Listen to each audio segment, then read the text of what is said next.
السلام علیکم۔ حضرت معین الدین چشتی اجمیری، جنہیں خواجہ غریب نواز کے نام سے بھی جانا جاتا ہے، خواجہ معین الدین چشتی اسلام دھرم کے ایک ایسے مہان صوفی سنت رہے ہیں جنہوں نے اسلام کے سوکھتے درخت کو پھر سے ہرا بھرا کیا، جو غریبوں کے مسیحا تھے، خود بھوکے رہ کر بھی دوسروں کو کھانا کھلاتے تھے، جو دین دکھیوں کے دکھوں کو دور کرتے تھے، جو پاپ کو پون میں بدل دیتے تھے، وہ اللہ کے سچے بندے تھے۔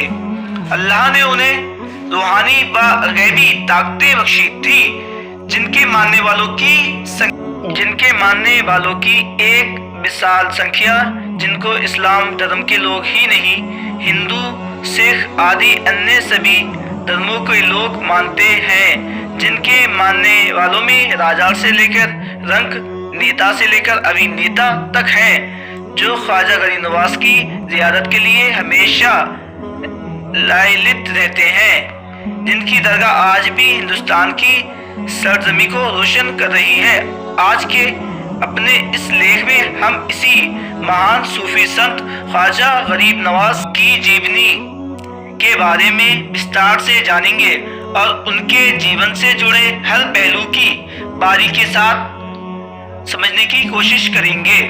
آئیے ہم خواجہ غریب نواز کے بچپن کے بارے میں جانتے ہیں۔ خواجہ کی پیدائش کے بعد ماں نے بچے کا نام معین الدین حسن رکھا۔ پیار سے ماں باپ خواجہ کو حسن کہہ کر ہی پکارتے تھے۔ خواجہ بچپن میں اور بچوں کی طرح نہیں تھے۔ بچپن میں ہی خواجہ کی باتوں کو دیکھ کر ایسا لگتا تھا کہ یہ بچہ کوئی عام بچہ نہیں ہے۔ بچپن سے ہی خواجہ دوسروں کے لیے فکر مند رہتے تھے۔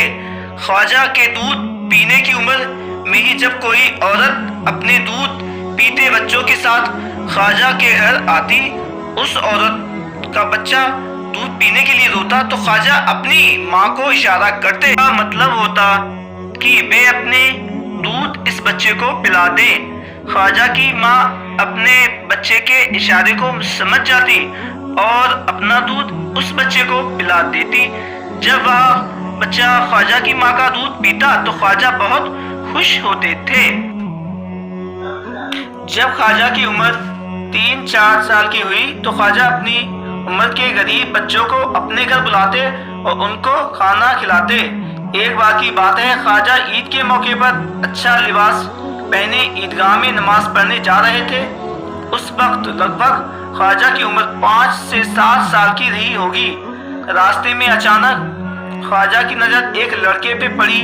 وہ لڑکا آنکھوں سے اندھا تھا تتھا پھٹے پرانے کپڑے پہنے ہوئے تھا۔ خواجہ نے جب اس لڑکے کو دیکھا تو بہت دکھ ہوا۔ خواجہ نے اپنے کپڑے اسی سمے اتار کر اس بچے کو پہنا دیے اور اسے اپنے ساتھ عیدگاہ میں لے گئے۔ خواجہ کا بچپن بہت ہی سنجیدگی سے گزرا تھا۔ خواجہ اور بچوں کی طرح کھیلا کودا نہیں کرتے تھے۔ خواجہ کی تعلیم، خواجہ کے والد ایک بڑے عالم تھے۔ خواجہ کی شروعات تعلیم گھڑی ہوئی لگ بھگ 9 سال کی عمر میں۔ خواجہ نے قرآن حفظ کر لیا تھا۔ اس کے بعد شجر کے ایک مدرسے میں آگے کی تعلیم کے لیے خواجہ کا داخلہ ہوا۔ وہاں خواجہ نے آگے کی تعلیم حاصل کی۔ تھوڑے ہی سمے میں خواجہ نے اچھا خاصا مقام حاصل کر لیا۔ خواجہ کی جوانی کی زندگی، ابھی خواجہ کی عمر لگ بھگ 15 سال کی ہی ہوئی تھی۔ ابھی خواجہ نے اپنی جوانی کی دہلیز پر قدم ہی رکھا تھا کہ خواجہ کے والد کا انتقال ہو گیا۔ خواجہ کی والد کی مرتیو کی بات 1149 میں ہوئی۔ باپ کی مرتیو کے بعد خواجہ غریب نواز کے حصے میں باپ کی جائیداد میں ایک باغ، ایک پنچکی باغ اور پنچکی کی آمدنی سے ہی خواجہ اپنی گزر بسر کرتے تھے۔ خواجہ کو شروع سے ہی فقیروں، صوفی، درویشوں سے بہت لگاؤ تھا۔ وہاں صوفی اور درویشوں سے بہت لگاؤ تھا۔ ادھکتر اسی طبقے کے لوگوں سے سمے گزارتے تھے۔ ایک سمے کی بات ہے، خواجہ اپنے باغ کو پانی دے رہے تھے۔ ایک صوفی جن کا نام ابراہیم کندوجہ تھا ادھر سے گزر رہے تھے۔ اچانک ان کی نظر باغ میں پانی دیتے ہوئے ایک نوجوان پہ پڑی۔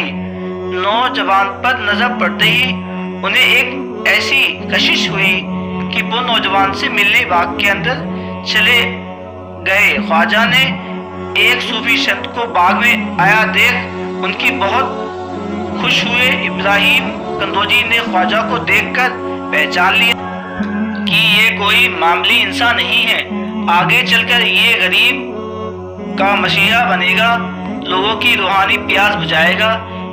لیکن آج یہ لڑکا اپنی روحانی طاقت سے بے خبر ہے۔ پھر ابراہیم کندوجی نے اپنی جھولی سے ایک پھل کا ٹکڑا نکالا اور اس ٹکڑے کو خواجہ کو کھانے کے لیے دیا۔